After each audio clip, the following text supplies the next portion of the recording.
Welcome everyone to our video. Today we wanted to go back to the basics and showcase how to properly handle your tweezers. The purpose of this video is to ensure that you are achieving a free range of motion with your tweezers. The way you grip your tweezers while lashing contributes to your all-over body health, and it prevents future injuries. We are using our Precision by Haley line today. They are just newly released. They are amazing. You should head to our website and check them out. First, I want to show you the incorrect way to hold your tweezers.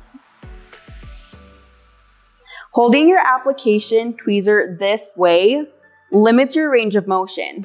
You're depending on your wrist to do most of the movement.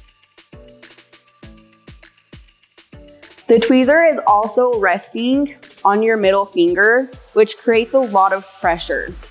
Holding your tweezer this way will likely leave your wrists and fingers feeling achy at the very end of the day, which is something that should not be happening.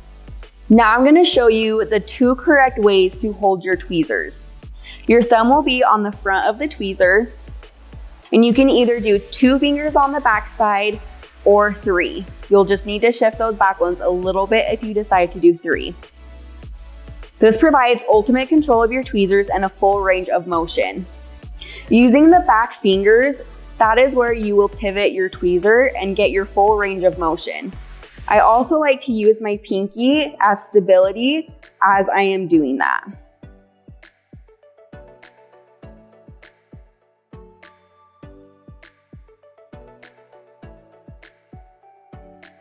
Holding your application tweezers is the same across the board, whether you are doing classic or volume.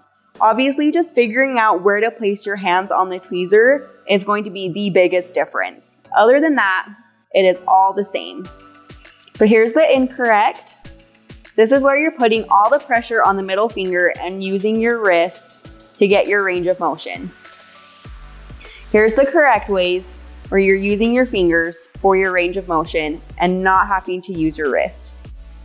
Stabilizing that pinky.